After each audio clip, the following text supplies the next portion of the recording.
Dr. Omkar Singh sir to join the stage and bless us and motivate us. Please sir. इस प्रांगण में उपस्थित इस संस्थान के छात्र छात्राएं, शिक्षक, अधिकारी, विभिन्न जगहों से पधारे हुए अतिथिगण, विशिष्ट अतिथिगण, देवियों और सज्जनों तथा प्रेस व मीडिया के साथियों, मेरे लिए सौभाग्य का विषय है कि मैं आप Shri Ram institute of management and technology के वार्षिक समारोह 2022 में अपनी हिस्सेदारी दे पा रहा हूँ। सर्वप्रथम मैं आपको आज के इस आयोजन के लिए और मुझे यहाँ बुलाने के लिए अपनी तरफ से साधुवाद देता हूँ।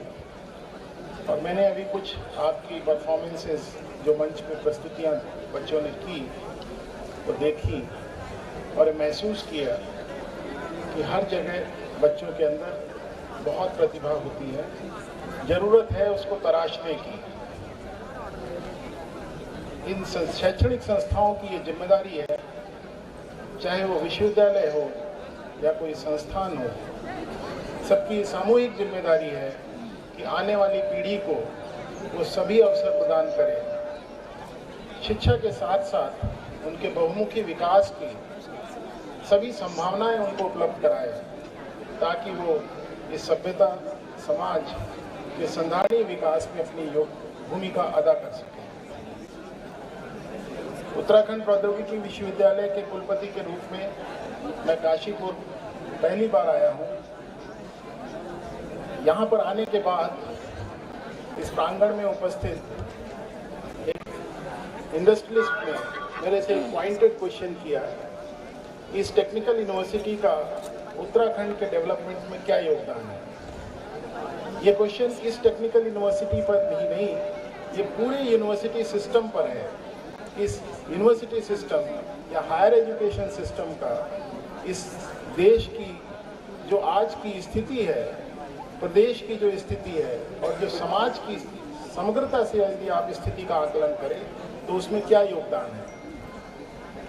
यदि यहाँ पर मैं ये दावे के साथ कह सकता हूँ कि यहाँ पर जितने लोग बैठे हुए हैं सभी ने इस देश की शिक्षा तंत्र के माध्यम से आज तक आप जहाँ पर पहुँचे हैं वहाँ पर पहुँच पाए हैं। शैक्षणिक संस्थाएं किसी सभ्यता और देश के विकास में कोई परोक्ष योगदान नहीं देती हैं, लेकिन अपरोक्ष रूप से वो एक मानव के विकास में इतनी बड़ी भूमिका अदा करती हैं, जिसमें कि 12, 15, 16, 18 साल लग जाते हैं और सतत रूप से, चाहे वो केजी स्तर की शिक्षण संस्था हो या प्राइमरी स्तर की हो या सेकेंडरी स्तर की हो या उच्च शिक्षण संस्था हो, सब मिल करके एक बच्चे को एक विकसित मानव के रूप में समग्रता से उसके अंदर गुणों का समावेश करते हुए इस सभ्यता को आगे बढ़ाने के लिए तैयार करते हैं। इसी प्रकार से इस टेक्निकल यूनिवर्सिटी की भी अपनी एक रेलेवेंस है। उसने इस पूरे उत्तराखंड प्रदेश को तकनीकी शिक्षा और प्रोफेशनल एजुकेशन जितने के लिए इसको बनाया गया, उस पूरे प्रदेश में नियंत्रण करने और प्रदेश के कोने कोने में पहुंचाने का काम किया।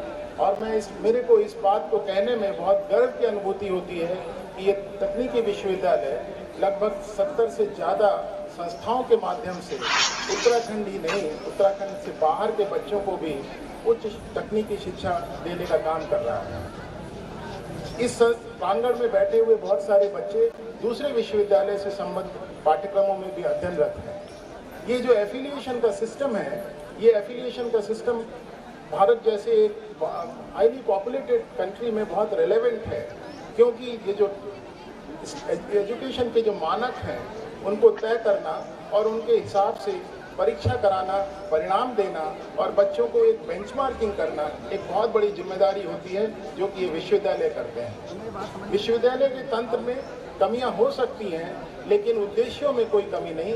उद्देश्य है कि उत्कृष्ट शिक्षा आने वाली पीढ़ी को उपलब्ध कराने का काम किया जाए, और इसी उद्देश्य से सभी विश्वविद्यालय देश में अपनी अपनी जिम्मेदारी निभा रहे हैं। तो किसी भी शैक्षणिक संस्था का कोई टेंजिबल आउटपुट नहीं होता, इनटेंजिबल रूप से वो एक ह्यूमैनिटेरियन एक सोसाइटी डेवलप करने का काम करती है, रिस्पॉन्सिबल सोसाइटी डेवलपमेंट का काम करती है, और जो भी आज के चैलेंजेस हैं उनको आगे फेस करने के लिए बच्चों को तैयार करती है। किसी भी उच्च शिक्षण संस्था का उद्देश्य किसी संस्था विशेष, किसी उद्योग विशेष के लिए प्रोडक्ट बनाने का नहीं है। जो ह्यूमन कैपिटल हम रोल आउट करते हैं उसको यदि आप एक प्रोडक्ट के फॉर्म में देखें तो ये कोई भी विश्वविद्यालय किसी पेपर इंडस्ट्री के लिए प्रोडक्ट नहीं बना सकता, किसी मेटलर्जी इंडस्ट्री के लिए प्रोडक्ट नहीं बना सकता, किसी ट्रांसपोर्टेशन इंडस्ट्री के लिए प्रोडक्ट नहीं बना सकता। बजाय इसके यदि आप इसका आकलन करेंगे तो जो एजुकेशन सिस्टम है वो बच्चों के अंदर एक होलिस्टिक कॉम्पिटेंस और कैपेबिलिटी देने का काम करता है। जो एक शिक्षण तंत्र के अंदर कुछ पाठ्यक्रम पढ़ाए जाते हैं, उन पाठ्यक्रमों को पढ़ाने का उद्देश्य ये होता है कि बच्चे के अंदर समझने की, चिंतन की और मनन करने की एक शक्ति पैदा हो। तो जो भी छात्र जिस भी स्तर पर पढ़ रहे हैं, किसी भी पाठ्यक्रम में पढ़ रहे हैं, ये आपकी जिम्मेदारी है कि आप इस बात का एहसास करें और कक्षाओं में शिक्षकों के ऊपर एक अपरोक्ष रूप से एक दबाव बना करके रखें कि वो कक्षाओं को फ्रूटफुल बनाएं, वर्थवाइल बनाएं, कक्षाओं में कुछ उनको अच्छा मिले। आज मैंने ये अमूमन पाया है कि शिक्षण संस्थाएं इस बात की शिकायत करती हैं और इस बात का चलन हो चुका है कि नॉन अटेंडिंग एडमिशन्स हो जाएं। बच्चों को ये लगता है कि विश्वविद्यालयों का काम सिर्फ डिग्री देने का है।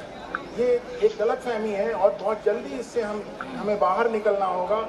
और समाज के बहुत सारे प्रबुद्ध लोग यहाँ पर बैठे हुए हैं, सबके परिवार हैं, हम सबको मिलकर के इस दिशा में काम करना चाहिए। और इस प्रकार की जो एक धारणा, एक मिसकंसेप्शन, एक भ्रांति जो समाज में फैल चुकी है, उसको जितनी जल्दी रोक लें उतना हमारे सबके लिए अच्छा है। किसी व्यक्ति विशेष की बात नहीं कर रहा, लेकिन एक कल्चर बन गया है।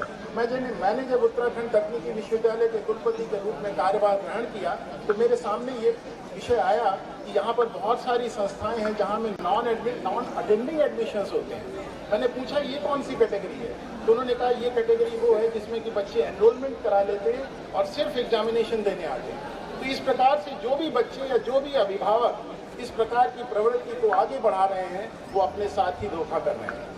यकीन मानिए अल्टीमेटली आप ही लूजर होंगे। ये एजुकेशनल इंस्टीट्यूशंस चूँकि ये पॉपुलेशन सेंट्रिक हैं, ये ऐसे ही चलते रहेंगे। इनमें संख्या बल कम ज़्यादा हो सकता है, लेकिन निश्चित रूप से ये अपने उद्देश्यों के लिए जो भी इनके निर्धारित मापदंड हैं उनके अनुसार आगे बढ़ेंगे।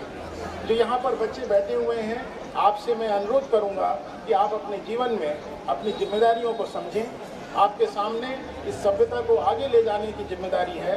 हम 21वीं सदी में रह रहे हैं, जिसको कि एक सूचना प्रौद्योगिकी की सदी कहा जाता है। आज इंडस्ट्री 4.0 की बात होती है। इस इंडस्ट्री 4.0 के अंतर्गत हमने ये देखा है कि भारतवर्ष विश्व के दूसरे बड़े मोबाइल यूजर्स के रूप में उभर कर आ गया। इंटरनेट का पेनिट्रेशन बहुत ज़्यादा हो गया, उसमें भी हम दूसरे नंबर पर हैं चीन के बाद। ये जो हमारा दूसरा पायदान पे आना सिर्फ आबादी के कारण है। लेकिन यदि आप इस सूचना प्रौद्योगिकी के भरपूर उपयोग और प्रयोग की बात करें, उसके सदुपयोग की बात करें, तो उसमें देश बहुत पीछे है। यदि आप आबादी का हिस्सा देखेंगे तो मात्र 20% की आबादी है जिसके पास मोबाइल कनेक्टिविटी है या इंटरनेट की रीच है। तो अभी भी 80% की आबादी हमारी डिजिटल डिवाइड के अंदर जी रही है। उत्तराखंड के अंदर मैं रानी चौरी कुछ दिन पहले गया, मैंने देखा कि वहाँ पर जब तक मैं वहाँ पर रहा मोबाइल की कनेक्टिविटी नहीं थी। तो इस प्रकार से जो सुदूर क्षेत्र हैं जहाँ पर इंटरनेट का पेनिट्रेशन नहीं है, वहाँ पर इंटरनेट का पेनिट्रेशन देना, उत्तराखंड की जो भौगोलिक परिस्थिति है उसके अनुसार समस्याओं का समाधान करना, विभिन्न प्रकार के स्टडीज़ करना, कम्युनिटी सेंट्रिक प्रोजेक्ट्स लेना, ये इन बच्चों की जिम्मेदारी है। इससे कोई फर्क नहीं पड़ता कि आप बीएड कर रहे हैं, बीबीए कर रहे हैं, बीसीए कर रहे हैं, एमबीए कर रहे हैं या बीएससी कर रहे हैं या बीटेक कर रहे हैं। ज़रूरत इस बात की है कि आप अपनी क्रिएटिविटी को, अपनी जो कैपेबिलिटीज़ हैं उनको, जो परिस्थितियां हैं और जो आज की जो समस्याएं हैं उसके आलोक में अपना इस्तेमाल करें। यदि आप ये नहीं करेंगे तो उम्र के एक पड़ाव के बाद आपको ये ज़रूर महसूस होगा कि मैं ये कर सकता था या कर सकती थी, मैंने नहीं किया। तो बच्चों को और जो यहाँ अभिभावक बैठे हुए हैं उन सब से मैं निवेदन करूँगा कि आज के जो शिक्षण, जो भी हमारी शैक्षणिक व्यवस्था है, ये हमको विरासत में मिली है। एक समय था आज़ादी के बाद देश के पास बहुत चुनिंदा शैक्षणिक संस्थाएं थी। आज देश के बाद शैक्षणिक तंत्र का इतना प्रचार प्रसार हुआ कि छोटे छोटे जगहों पर आज उत्कृष्ट शिक्षा देने के प्रयास किए गए, लेकिन ये सभी प्रयास तभी फलीभूत होंगे जबकि वहाँ की जो कम्युनिटी है उसको पॉजिटिवली सपोर्ट करेगी। किसी भी कम्युनिटी के सपोर्ट के बिना कोई भी इनिशिएटिव फ्रक्टिफाई नहीं हो सकता। फलीभूत करने के लिए आपको समाज को आगे आना होगा। यदि कोई कुरीति, यदि कोई बुराई, यदि कोई डिफेक्ट किसी सिस्टम में है तो उसको संज्ञान में ले करके उस पर सुधार की जरूरत है। शैक्षणिक संस्थाओं की इस समाज के निर्माण में इतनी बड़ी भूमिका है जो कि सतत रूप से एक बच्चे के पैदा होने के बाद से उसके अपने सेवा योजन काल तक सतत रूप से चलती रहती है। आज जो हमारा एक बदला हुआ एजुकेशन सिस्टम है वो बहुत डायनामिक हो गया है। अब वो स्टैटिक एजुकेशन सिस्टम नहीं है। आज हमें पाठ्यक्रम में सतत रूप से परिमार्जन की जरूरत पड़ती है। आपकी ये जो भारतवर्ष की नई शिक्षा नीति है इसके अनुसार सीमलेस एजुकेशन की बात कही जा रही है। ये कहा जा रहा है कि मल्टीडिसिप्लिनरिटी ऑफ एजुकेशन होनी चाहिए, बहुविधायी बनाया जाए शिक्षा को। उसके पीछे का उद्देश्य ये है कि यदि आज की तारीख में किसी विशेष क्षेत्र में रोजगार के अवसर हैं तो हम बच्चों को अल्पावधि के पाठ्यक्रम चला करके उनको ट्रेनिंग दे करके इमीडिएट एम्प्लॉयमेंट के लिए भी तैयार कर सकें। लेकिन इसके साथ साथ हमारे जो शिक्षा जगत के लोग हैं उनको इस बात का जरूर ध्यान रखना चाहिए कि जो बेसिक पर्पस ऑफ एजुकेशन है नॉलेज क्रिएशन का, वो कहीं पीछे पायदान पर ना चला जाए। उच्च शिक्षण संस्थाओं की जिम्मेदारी सिर्फ युवकों और युवतियों को नौकरी दिलाने की नहीं है, हमारी ये भी जिम्मेदारी है कि जो एक नॉलेज क्रिएशन है वो कंटिन्यूटी उसमें बनी रहनी चाहिए। कहीं ऐसा ना हो कि रोजगार देने के चक्कर में ये देश और ये समाज विश्व के दूसरी समाजों से और देशों से नॉलेज क्रिएशन के मामले में पीछे चला जाए। इसीलिए जो इंटेलेक्चुअल प्रॉपर्टी है उस पर विशेष रूप से काम करना चाहिए।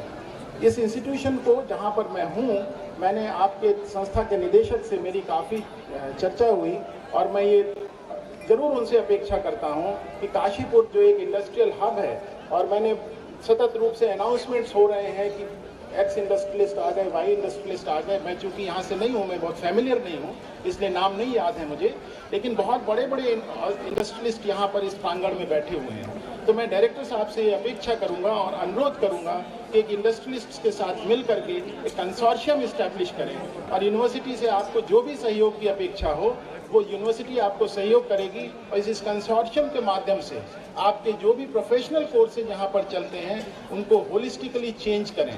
उनमें एक पैराडाइम शिफ्ट की ज़रूरत है, क्योंकि एजुकेशन सिस्टम, मैं फिर से रिपीट कर रहा हूँ, अब डायनामिक हो गया है। 10 साल पहले ये स्टैटिक होता था, मोनोपोलिस्टिक था। आज आपको कंपटीशन है, आपकी वैश्विक इसका शिक्षा का वैश्वीकरण हो गया, बाजारीकरण हो गया। जो हमने वेस्टर्न मॉडल को अडॉप्ट कर लिया, हमने एक सेल्फ सस्टेन्ड एजुकेशन के मॉडल को अडॉप्ट कर लिया। तो ऐसी परिस्थिति में जो आज की आवश्यकता है उसके अनुसार पाठ्यक्रमों को परिमार्जित करने, उसके बेसिक फ्रेमवर्क को इंटैक्ट रखते हुए करने की ज़रूरत है, ताकि हम कहीं नॉलेज क्रिएशन में भी पीछे ना रह जाएं। तो इन्हीं बातों के साथ मैं यहाँ पर उपस्थित जो हमारे बच्चे हैं उनसे मैं अनुरोध करूँगा कि जो आज की सभ्यता की समस्याएं हैं, जिनको कि संयुक्त राष्ट्र संघ द्वारा, मैं ये बात हर मंच से कहता हूँ, जो 17 सस्टेनेबल डेवलपमेंट गोल्स हैं उनको आप जरूर देखें और आपकी जो भी भूमिका हो सकती हो उसमें अपनी भूमिका अदा करने का काम करें। विश्वविद्यालय द्वारा सभी तक शिक्षण संस्थाओं को ये मैंडेट दिया गया है कि आप आइडेंटिफाई करेंगे कि आप किन सस्टेनेबल डेवलपमेंट गोल्स पर काम कर रहे हैं, क्योंकि पूरे विश्व ने मिल करके ये संकल्प लिया है कि 2030 तक सारे इस सोसाइटी को सस्टेनेबल बनाना है। इसीलिए वो 17 डिफरेंट सस्टेनेबल डेवलपमेंट गोल्स दिए गए। So all educational institutions have to take this call because they are the repositories of the capability and creative young minds. Please put your strengths on the job, and I am confident that the kind of intellectual capital you have, you will definitely be in a position to make a mark in the education system and towards the sustainability of the society. And with these words, I extend best wishes to organizers, to this institution in particular, and thank you for inviting me and wish you all the best. Jai Hind.